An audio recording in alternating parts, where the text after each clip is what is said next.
Imposter syndrome, let's talk about it. As a school social worker, as a social worker in general, let's scrap the school stuff because imposter syndrome impacts us all when we're talking to a client, whether it be a student, a parent, an adult. We can get stuck, we can freeze. Today we're talking about that. I'm giving you my top tips to combating imposter syndrome. So I'm going to start off with a little analogy about imposter syndrome that I heard on a podcast a few years ago, and it's helped me and it's helped many others.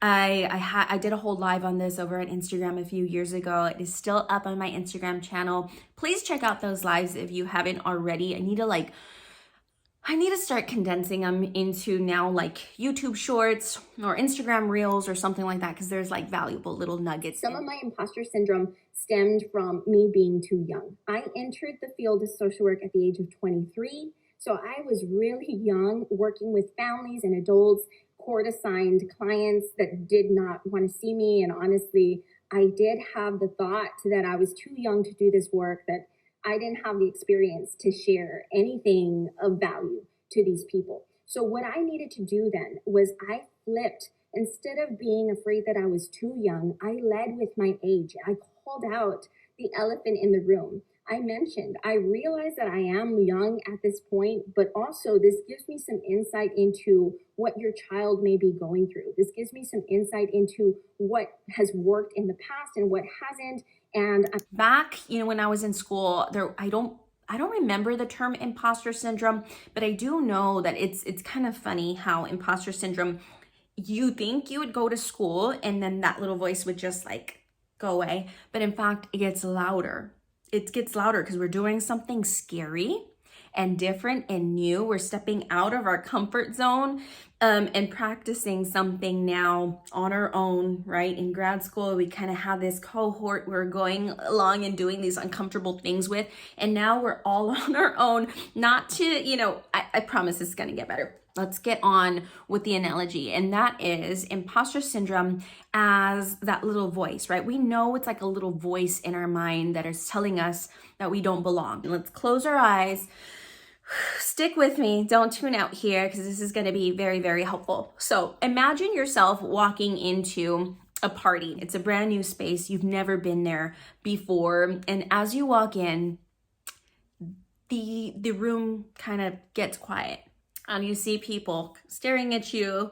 You now feel out of place. We start just feeling very uncomfortable. We start questioning everything. As opposed to, right, come back to the scenario.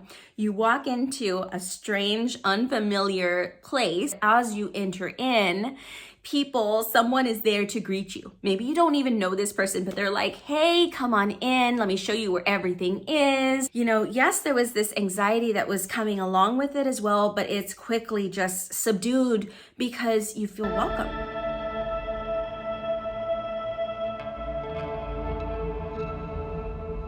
In the very first scenario, that's what you do to yourself when you let imposter syndrome lead the way. Right? Our imposter syndrome is that weird nagging voice. It gets us anxious, that holds us back because we're suddenly doubting everything we have ever done, what we're doing here. You know the feeling, right? And so if you allow that voice to fester, you allow that feeling to take over.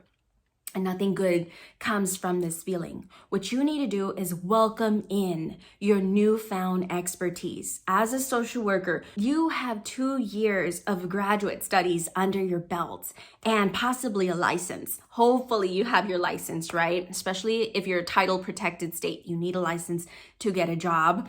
So that even more should make us feel competent, right? To be able to work and do what we do, but it doesn't, let's be honest.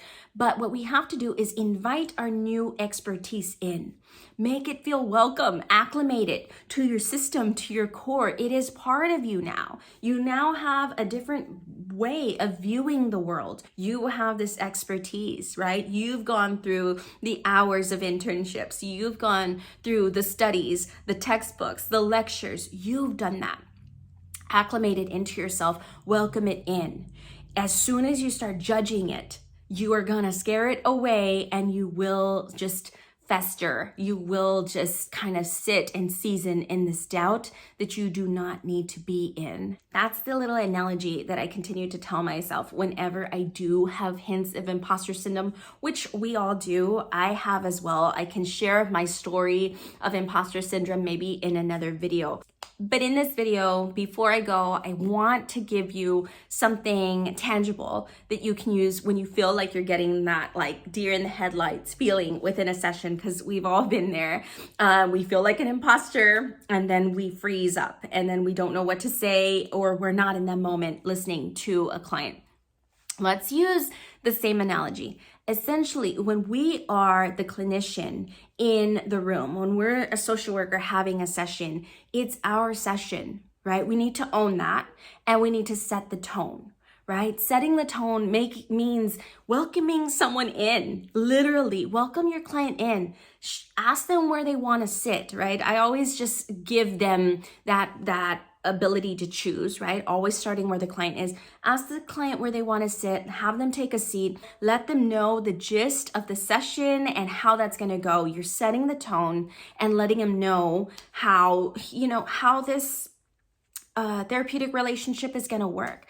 One for me is confidentiality. I know sometimes we just want to spiel, like let it just go out, very clinical in nature. However, I do take my time around how I introduce confidentiality. I let them know that this is a different space. It is their space.